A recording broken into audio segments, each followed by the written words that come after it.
Mitch, express your love kay Jam ngayon. Love Kung talaga magkarelasyon kayo. Sige. O, sabi mo siya. Kasi hindi ko kami sweet eh. More of parang magkabarkada. Sige, hindi. Kausapin mo siya bilang barkada.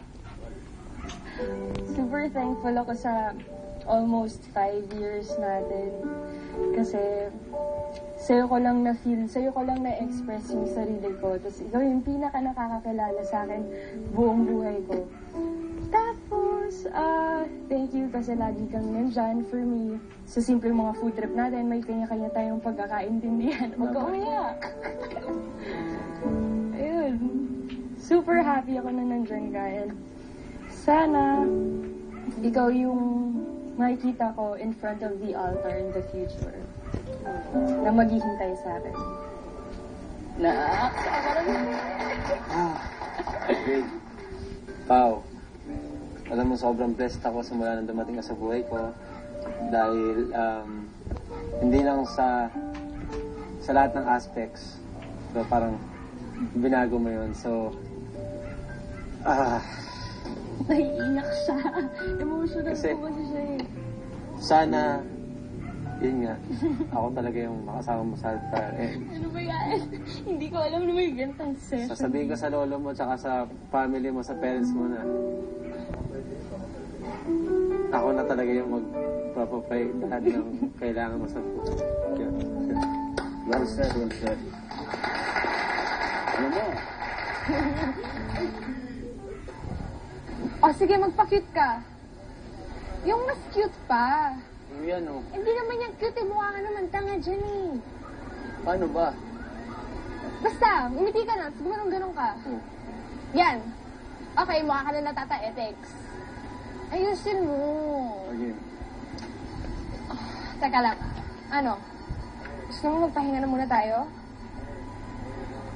Hindi, okay lang ako. Sige, tapusin na lang natin to. Sige, roll ko na to ah. Video naman. Ready? 5, 4, 3, 2, action! Babe, okay ka lang? Babe? Babe? Teka, babe? Babe, okay ka lang? Sumasakit ang dibdib. Ha? Hinga ka lang. Gusto mo ba ng tubig? Ha? Kuha ka ng tubig. Dito ka lang, ha? Babalik ako. Last year ko pa nararamdaman every time na umuubo ako. Sobrang sakit. Sobrang sakit sa likod, sa chest, sa ribs, dito sa ulo, tapos walang tigil. Kahit anong punta mo sa doktor, kahit anong take mo ng medication, iba-iba yung treatment na ginagawa. Tinouble check kung maigi kung ano yung nakita sa findings mo. Gusto kong tingnan maigi kung infection lang ba to or kung ano nang meron sa yung baga. Pero yung symptoms na nakita ko, well, either infection lang siya or worse. Baka may lung cancer ka.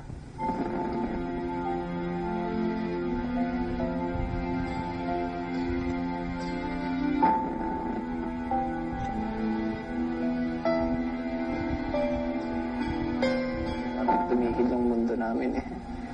Parang hindi kami makapaniwala na totoo ba to. Parang ano ginawa ko para magkaroon ng cancer kasi hindi naman ako nag-yosi, hindi naman ako umiinom, wala akong bisyo. Na, tas yun palang cancer pa. So, medyo tigil yung mundo namin. Parang, ayun, parang, pero inisip na lang kagad namin na kaya natin to. Kaya natin to, napapagaling naman to eh. Basta maniwala ka lang kung ano yung plano ni God para sa'yo. Kasi pag nag-doubt ka, matatakot ka, wala din mangyayari. So, kailangan mo lang na labanan kung ano yung sakit na nararamdaman mo. Jan, next week pupunta tayo ng ibang ospital ah. Kukuha tayo ng second opinion at saka magpapa-CT scan ka. Mahirap na kasi yung ganito yung hindi tayo sigurado. Ano ba sa tingin mo? Cancer na ba to o infection lang? Alam mo, sa tingin ko infection lang to. Tsaka, huwag mo nang isipin na cancer hanggat wala pang sinasabi yung doktor. Sige ka, masama yan para sa'yo at masama yan para sa atin. Nalulungkot lang tayo. Sana nga, sana. Mitch, paggaling ko gawa ulit tayo video kasi namiss ko na eh. Oo naman. Paggaling mo, gagawa tayo ng isang video hanggang maging 100 videos, hanggang maging 1,000 videos, hanggang tumanda tayo, gagawa tayo ng videos. Tapos habang nabubuhay ako, habang nabubuhay tayo, patuloy tayong gagawa ng video.